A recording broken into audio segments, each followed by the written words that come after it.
முதலில் civil engineering டிப்ளமோவில் இருக்க civil engineering துறையை பற்றி பார்ப்போம். சிவில் இன்ஜினியரிங் அப்படிங்கிறது கட்டடவியல் பொறியியல். அதாவது சாதாரணமாக ஒரு சின்ன ஹவுஸ் பில்டு பண்ணுறதுலேருந்து மிகப்பெரிய அப்பார்ட்மெண்ட், நம்ம 30 மாடி 40 மாடிலாம் பார்த்துருப்போம். அந்த ஒரு அப்பார்ட்மெண்ட் கன்ஸ்ட்ரக்ஷன் பண்ணுறதுலேருந்து டேமு, அதுக்கப்புறம் பிரிட்ஜஸ்ஸு, ரோடு, ஹைவேஸ் டிபார்ட்மெண்ட், இதிலெல்லாம் அந்த கன்ஸ்ட்ரக்ஷன் ஒர்க்கை ஃபுல்லாக பார்க்குறது வந்து இந்த சிவில் இன்ஜினியரிங் துறையை படித்தவங்க தான். இப்போ நம்ம இந்த அனைத்து நிறுவனங்களிலும் பார்த்திங்கன்னா, அதாவது பொதுப்பணித்துறை, அதுக்கப்புறம் ஹைவேஸ் டிபார்ட்மெண்ட்டு, இதிலெல்லாம் பார்த்திங்கன்னா நம்ம சிவில் இன்ஜினியரிங் படித்த மாணவர்களை தான் வந்து அவங்க செலக்ட் பண்ணுறாங்க ஜாப்க்காக. ஏன்னா அவங்களுக்கு தான் வந்து அந்த தொழில்நுட்பம் தெரியும்.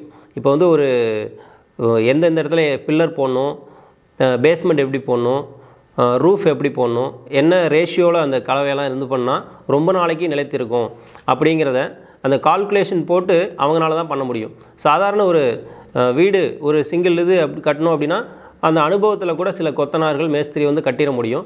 ஆனால் இதே வந்து ஒரு 40 மாடி 50 மாடி இருக்க கட்டடம் வந்து ரொம்ப நாளைக்கு தாங்கணும், எந்த ஒரு நில அதிர்வு ஏற்பட்டாலும் அது வந்து இதாகாமல் டேமேஜ் ஆகாமல் இருக்கணும் அப்படின்னா அதை ஒரு கால்குலேஷன் போட்டு தான் அதை வந்து அந்த ஸ்ட்ரக்சர் பண்ணி தான் டிசைன் பண்ணி தான் பண்ணுவாங்க. அது வந்து ஃபுல்லாக சிவில் இன்ஜினியரிங் படித்தவங்களுக்கு தான் அந்த தொழில்நுட்பம் தெரியும். அதே போல் கவர்மெண்ட் ஜாப்ஸ்ன்னு எடுத்துக்கிட்டோம்னா நம்ம ஏற்கனவே சொன்ன மாதிரி பொதுப்பணித்துறை, நீர்ப்பாசனத்துறை, இப்போது நிறைய இருக்குது கன்ஸ்ட்ரக்ஷன் பண்ணக்கூடிய கம்பெனிஸ். அது எல்லாத்துலேயுமே பார்த்திங்கன்னா சிவில் முடித்த மாணவர்கள் வந்து வேலைவாய்ப்பை பெற முடியும். ப்ரைவேட்டு பார்த்திங்கன்னா நிறையா அப்பார்ட்மெண்ட்ஸ் கன்ஸ்ட்ரக்ஷன் பண்ணுறாங்க, நிறையா பிரிட்ஜஸ் வந்து கான்ட்ராக்டில் எடுத்து பண்ணுறாங்க. அங்கேயும் வந்து நம்ம எம்ப்ளாயியாக ஜாயின் பண்ண முடியும். அதே போல் சுய தொழில் பார்த்திங்கன்னா நம்மளே வந்து நம்ம ஒரு 2 வருஷம் ஒர்க் பண்ணிட்டோம் அப்படின்னா நமக்கு இன்னும் அந்த அனுபவ அறிவு வச்சுக்கிட்டு நம்மளே சுயமாக ஒரு பில்டிங் கான்ட்ராக்ட் எடுத்து கன்ஸ்ட்ரக்ஷன் பண்ண முடியும். இது வந்து வேலைவாய்ப்புகள் இந்த சிவிலுக்கு இருக்கக்கூடியது. அதே போல் இந்த கவர்மெண்ட் ஜாப்ஸ்க்கெல்லாம் நம்ம எப்படி அப்ளை பண்ணலாம் அப்படின்னா, ஒவ்வொரு வருடமும் நம்ம கவர்மெண்ட்லேருந்து நோட்டிஃபிகேஷன் வரும். அந்த நோட்டிஃபிகேஷனை பார்த்து நம்ம அதுக்கான விண்ணப்பத்தை பூர்த்தி செஞ்சு அனுப்பணும். அதுக்கப்புறம் அவங்க வைக்கக்கூடிய தேர்வில் வந்து நம்ம சிலபஸை படித்து தேர்வில் பாஸ் பண்ணிட்டோம் அப்படின்னா ஈஸியாக அந்த கவர்மெண்ட் ஜாப்ஸ்க்கு போக முடியும். அதே போல் நம்ம தமிழ்நாடு அரசில் பார்த்திங்கன்னா டிஎன்பிஎஸ்சி குரூப் 4 இதில் நம்ம தேர்வாயிட்டு அந்த சர்வையர், நில அளவையாளர் இருக்காங்க இல்லைங்களா, அந்த ஜாப்ஸ்க்கெல்லாம் போகணும் அப்படின்னா கண்டிப்பாக டிப்ளமோ சிவில் இன்ஜினியரிங் முடித்தவங்க தான் அந்த ஜாப்ஸுக்கு போக முடியும். இந்த கோர்ஸ் வந்து 3 இயர்ஸ் கோர்ஸு டியூரேஷன். எலிஜிபிலிட்டி பார்த்திங்கன்னா 3 ஆண்டு படிக்கணும் அப்படின்னா 10வது பாஸ் பண்ணியிருக்கணும். நேரடி 2ஆம் ஆண்டில் சேரணும்னா +2ல் நம்ம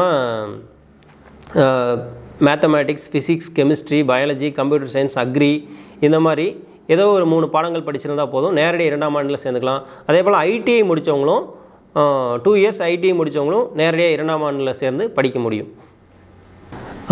டிப்ளமோ சிவில் இன்ஜினியரிங் முடித்த மாணவர்கள் உயர் படிப்பு என்ன படிக்கலாம்னு பார்த்தீங்கன்னா பிஇ படிக்கலாம், பேச்சுலர் ஆஃப் இன்ஜினியரிங் பட்டப்படிப்பு படிக்கலாம்.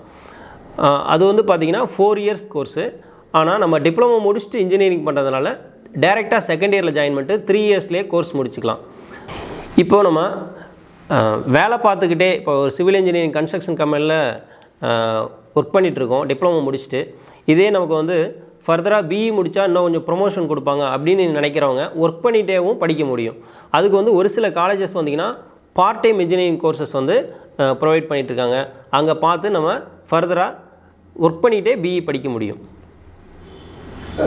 இப்போ டிப்ளமோ முடிச்சுட்டு நம்ம போகிறோம் இல்லைங்களா, அதனால் 12th முடிச்சுட்டு போகிறவங்களுக்கு டிப்ளமோ முடிச்சுட்டு போகிறவங்களுக்கு பிஇங்கிறது எந்த அளவுக்கு ஈஸியாக இருக்கும்?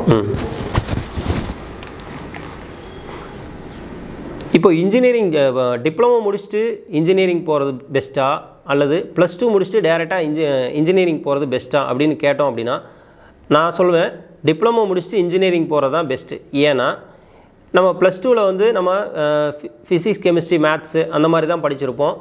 நம்ம தொழில்நுட்பம் சார்ந்து எதுவும் படிச்சிருக்க மாட்டோம். அப்போ டைரெக்டாக நம்ம வந்து இன்ஜினியரிங் போகும்பொழுது அதற்கான அடிப்படை அறிவே நமக்கு கொஞ்சம் கம்மியாக தான் இருக்கும். இதையே வந்து நம்ம டிப்ளமோவில் பார்த்திங்கன்னா தமிழ்லேயும் இருக்குது, இங்கிலீஷ்லேயும் இருக்குதுன்னு சொல்கிறோம். அப்போ அதனுடைய அடிப்படை ஒரு கன்ஸ்ட்ரக்ஷன் பண்ணணுன்னா பில்லர் எப்படி போடணும், அதுக்கப்புறம் அந்த பெல்ட் காங்க்ரீட்டு, அதுக்கப்புறம் மிக்சிங், சிமெண்ட்டு மணல் இதெல்லாம் மிக்சிங்லாம் எப்படி பண்ணணும், ஒரு ஸ்ட்ரென்த் ஆஃப் மெட்டீரியல்னு சொல்கிறோம். இப்போ ஒரு செங்கல் இருக்குன்னா அது எவ்வளோ வெயிட் தாங்கும் அப்படிங்கிறத அடிப்படையை வச்சு தான் வந்து நம்ம ஒரு பில்டிங்கே கன்ஸ்ட்ரக்ஷன் பண்ணுவாங்க. அந்த அடிப்படையெல்லாம் இந்த டிப்ளமோவில் சொல்லி கொடுக்கறதுனால ஃபர்தராக நம்ம டிப்ளமோ முடிச்சுட்டு பிஇ போகும்பொழுது இன்னும் நம்ம எலாபரேட்டாக அதை டிஸ்கிரிப்டிவாக படிச்சுக்கலாம். ஸோ நமக்கு வேலை வாய்ப்புலையும் முன்னுரிமை கொடுப்பாங்க. டைரெக்டாக +2 முடிச்சுட்டு போகிறவங்கள விட டிப்ளமோ முடிச்சுட்டு பிஇ பண்ணுறவங்களுக்கு வேலை வாய்ப்பில் முன்னுரிமை கொடுப்பாங்க. ஏன்னா அவங்களுக்கு வந்து இன்னும் நாலேஜ் அதிகமாக இருக்கும் அப்படின்ட்டு அவங்களுக்கு வேலை வாய்ப்பில் முன்னுரிமை அதிகமாக கொடுப்பாங்க.